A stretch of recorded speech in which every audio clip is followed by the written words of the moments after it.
ফরিদপুরের নগরকান্দায় বরযাত্রী বেশি আসায় দুই পক্ষের সংঘর্ষের ঘটনা ঘটেছে। এতে বরসহ উভয় পক্ষের অন্তত 10 জন আহত হয়েছেন। এদের মধ্যে 2 জনকে স্থানীয় হাসপাতালে ভর্তি করা হয়েছে। শুক্রবার বিকেলের দিকে উপজেলার কাইচাইল ইউনিয়নের মধ্য কাইচাইল গ্রামে এ ঘটনা ঘটে। আমরা বরপক্ষ ছেলের বাড়ি হইল নাগারদিয়া, আর আমার ঠিকানা হইল ভাঙ্গার থানা আলগিনিয়ান শিবাজি গ্রাম। আমি আসছি ছেলের ফুয়াতো ভাই হিসেবে দাওয়াতে। প্রত্যক্ষদর্শী ও পুলিশ সূত্রে জানা গেছে, উপজেলার মধ্য কাইচাইল গ্রামের পান্নু মিয়ার মেয়ে বৃষ্টি আক্তারের সঙ্গে পার্শ্ববর্তী নাগারদিয়া গ্রামের মিরান তালুকদারের ছেলে ইউনিয়ন ছাত্রলীগ সভাপতি শাহ আলম তালুকদারের 2 মাস আগে বিয়ে হয়। বিয়ে হয়েছে আরো আপনার মাস 2 আগে, কিন্তু আজকে হলো উঠে নিতে আসছে। এই জন্য আমাদের আত্মীয় স্বজন দাওয়াত করছিল, এখানে আসছি। কিন্তু আসার পরে তারা হলো খুবই।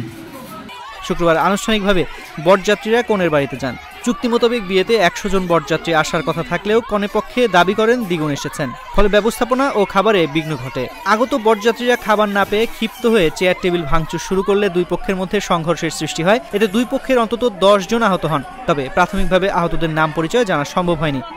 মার্চ হইল যে পান্নুর ভাইসটা, পান্নুর মানে ওদের ভাই বিরাদার গ্রাম আছে।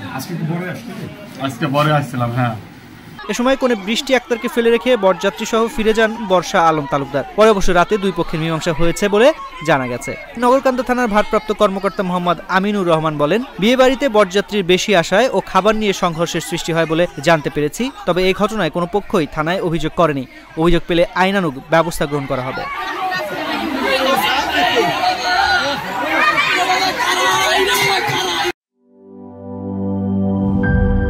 She is brave.